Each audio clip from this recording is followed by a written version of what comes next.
Je suis toujours très étonnée de voir à quel point certains produits peuvent être populaires dans un pays et quasiment inconnus dans un autre. Tenez par exemple le peanut butter, le fameux beurre de cacahuète. Eh bien en France, on ne le connaît pratiquement pas, alors qu'il n'y a pas un foyer américain qui n'en comporte pas au moins un pot. Je commence par mettre 100 g de beurre. Hop, voilà. Je vais rajouter mes sucres. Et oui, parce qu'aux États-Unis, on utilise très souvent de la vergeoise, qui est un sucre pas totalement raffiné, comme l'est le sucre blanc.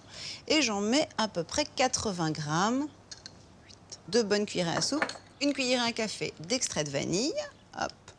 Et on écrase tout ça jusqu'à l'obtention d'une préparation homogène. Bon, entre nous, si vous n'avez pas pensé à sortir le beurre à l'avance, un tout petit coup de micro-ondes fera l'affaire.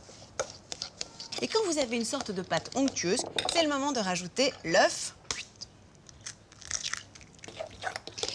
Et maintenant que j'ai en quelque sorte délié ma préparation, je vais rajouter le deuxième sucre, sucre blanc classique.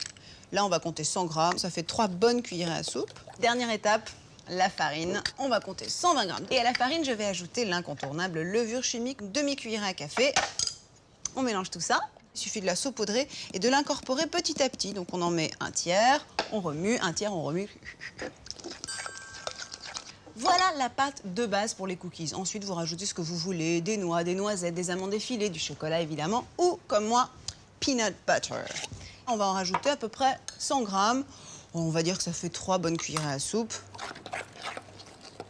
Et à partir de là, eh bien, on prend une plaque à pâtisserie légèrement beurrée et on va faire des petits tas. Et sachez surtout qu'ils vont s'étaler sous la chaleur du four.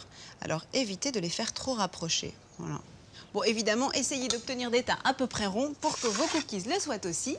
Là, j'en ai fait 4, mais la pâte permet d'en faire à peu près 12. On met tout ça au four, 180, thermostat 6, et on laisse cuire environ 13 minutes. Et pour la fin, une spatule fine pour les décoller. Ensuite, je les fais refroidir sur une grille. Enfin, entre nous, c'est pas mal non plus déguster tout chaud.